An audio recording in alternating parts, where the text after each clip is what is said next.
الرحمن الرحيم. اللهم صل وسلم وبارك على سيدنا محمد وعلى آله وصحبه أجمعين، صلاة وتسليما إلى يوم الدين. حبيبي يا رسول الله، النهاردة كده زي ما انتوا شفتم، كل سنة وانتوا طيبين، كل سنة وانتوا في نعمة وخير وهنا ورضا والحمد لله.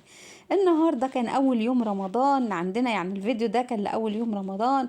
كنت عند أمي أنا وولادي، وكمان اخواتي كلهم جمعاهم بستاتهم، وكمان خالتي الكبيرة وخالتي التانية جنب أمي عملت لها منابها كده وبعتته لها من الكنافة ومن الأكل اللي احنا عملناه، علشان هي معاها ولادها وجوزها، فهي حابة انها تفطر أول يوم معاهم. فطبعا والدتي قالت لازم أختي تاكل من اللي أنا أكلته، ديت محبة في قلبها لاخواتها. ربنا يا رب كده يزيدها محبة لينا ولاخواتها وللناس كلها، وست طيبة جدا وحبوبة وكل الناس بتحبها، حتى خطيبة ابني بتحبها جدا ولازم تتصل عليها وتقول لها ادعي لي يا تيتا. تمام، زي ما انتوا شايفين كده قاعدين بنعمل بنعمل ورق بطاطس اول يوم النهارده. هي بتعزمهم 3 ايام ورا بعض، عامله لهم النهارده بطاطس كده في اللحمه. الورق طبعا انتوا عارفينه دوت بيتعمل بلحمه وبطاطس وفلفل اخضر وطماطم وجزر، طبعا البهارات بلح جوز الطيب وفلفل اسود. وكيلو البطاطس مع كيلو اللحمه بياخد معلقه من معالق الاكل ديت ملح. انا استاذ اخواتي قشروا الحاجه وهي قالت لي لازم تظبطي لي الملح والبهارات. احنا قلنا الفلفل ورشه من الكمون وكزبره ناشفه وبهارات لحمه وبلح جوز الطيب طبعا، والملح زي ما قلت لكم.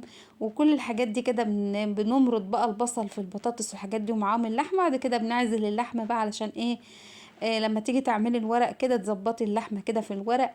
كانت عامله لنا الورق ما شاء الله مليان فيه لحمه وحلو. وتاني يوم هتعمل لهم فراخ مشويه ومكرونه ورز طبعا وحاجات كده حلوه برضو من ايديها. وهي عملت لنا سلطه خضراء وسلطه طحينه، وكمان جابت كرتونه شيبسي كبيره علشان ما يحلاش برضو البطاطس غير بالشيبسي، وسلطه الطحينه والمخلل. كانت عزومتها جميله جدا، ربنا يخليكي يا امي وديمك في حياتنا. زي ما انتوا شايفين كده الحله ديت فيها من تحت معالق وشوك حاطينها كده، وحاطين ورق لوري. طب ليه حاطه المعالق وحاطه الشوك يا حنان؟ عشان خاطر الورق ما يلزقش في قعر الحله من تحت. وبعد ما بنرص الورق ده كله بناخد الميه اللي طلعت من البطاطس بنقوم حاطينها على البطاطس عشان تستوي تغلي كده، نقوم مهدين النار عليها وسايبينها في الحله بتاعه الطباخ. في الوقت ده امي بقى كانت بتعمل الكنافه، وسبق في اول الفيديو شفتها وهي بتعمل القطايف بايديها الحلوه دي اللي كلها بركه. ربنا يخليكي يا امي وتفضلي كده تعزمينا ونجيه بيتك كده وكل الكرم فيه.